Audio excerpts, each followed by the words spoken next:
High students, நாம இப்போ இந்த வீடியோவில் என்ன பார்க்க போகிறோம் அப்படின்னா லா ஆஃப் மோஷன் அப்படின்ற கான்செப்டில் impulse and law of conservation of linear மொமெண்டத்துக்கு ரெலவெண்டாக இருக்கக்கூடிய சில ப்ராப்ளத்தை பார்த்துக்கிட்டு இருக்கோம். அதில் இந்த கிராஃப் மாதிரி பிக்சர் ஓரியன்டாக இருக்கக்கூடிய சில ப்ராப்ளத்தை கண்டிப்பாக நம்மளுக்கு 1 மார்க்கில் கேட்குறதுக்கு சான்சஸ் இருக்குது. நிறைய காம்படிட்டிவ் எக்ஸாம்லேயும் இந்த மாதிரி கொஸ்டின்ஸ் கேட்குறாங்கப்பா. ஸோ அதுக்கெலாம் நம்ம ரொம்ப அதிகமாக டைம் எடுக்காமல் ரொம்ப சிம்பிளாக எப்படி சால்வ் பண்ணுறது அப்படின்றத இந்த வீடியோவில் பார்ப்போம். இங்கே கொடுத்துருக்கிற இந்த பிக்சரை பாருங்கள். ஃபோர்ஸ் டைம் கிராஃப், சரிங்களா? A body of 2 kg has an initial speed of 5 meter per second.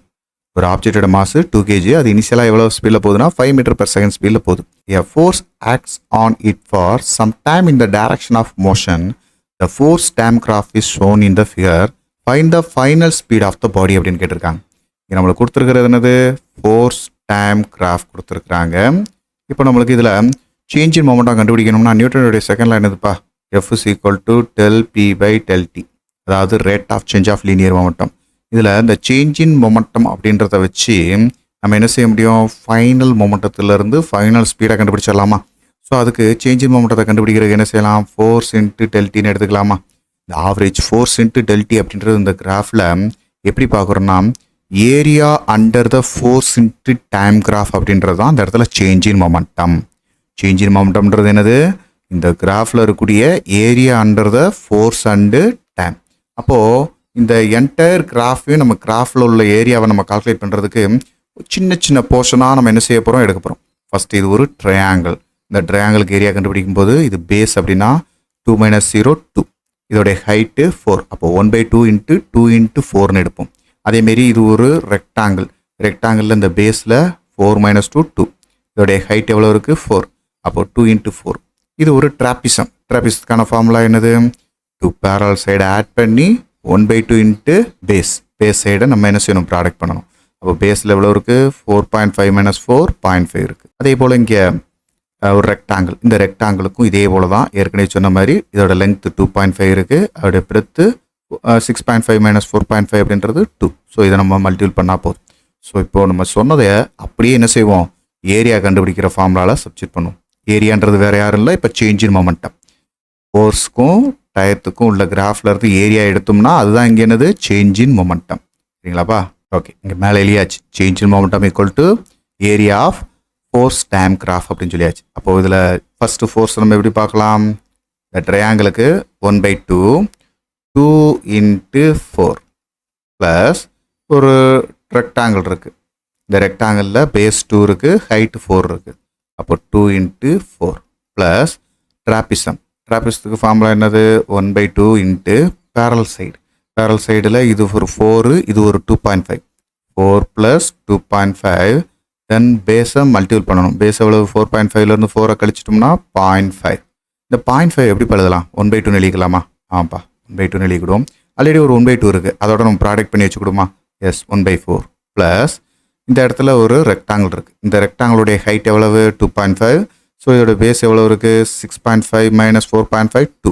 அப்போது 2.5 இன்ட்டு 2. ஓகே, இதெல்லாம் சிம்பிளை பண்ணுமா? So 4 into 2 8. 8 2ஆல் நம்ம கிராஸ் பண்ணோம்னா 4 கிடைக்கும். 2 இன்ட்டு 4 8 ப்ளஸ் இந்த 4 + 2.5ன்றது 6.5 டிவைடட் பை 4ன்னு கிடைக்கும். தென் 2.5 இன்ட்டு 2 5ன்னு கிடைக்கும். இந்த மேலே இருக்கக்கூடிய டைம் 4 8 5 இந்த எல்லாத்தையும் கூட்டினா 17 + 6.5 பை 4ன்னு கிடைக்கும். ஸோ இதை கிராஸ் மல்டிப்ளை பண்ணி சிம்பிளை பண்ணோம் அப்படின்னா 68.6.5 பை 4ன்னு கிடைக்கும். ஸோ இதையும் சிம்பிளை பண்ணணும். சிம்பிளை பண்ணும்போது 74.5 பை 4ன்னு வரும். இதை இன்னும் சிம்பிளை பண்ணோம்னா 18.625 kg/s கிடைக்குது. தான் சேஞ்ச் இன் மொமெண்டம். இந்த சேஞ்ச் இன் மொமெண்டத்தில் இருந்து ஃபைனல் மொமெண்டம் இந்த இனிஷியல் மொமெண்டத்துக்கான ரிலேஷன் அப்படின்றது PF - PI.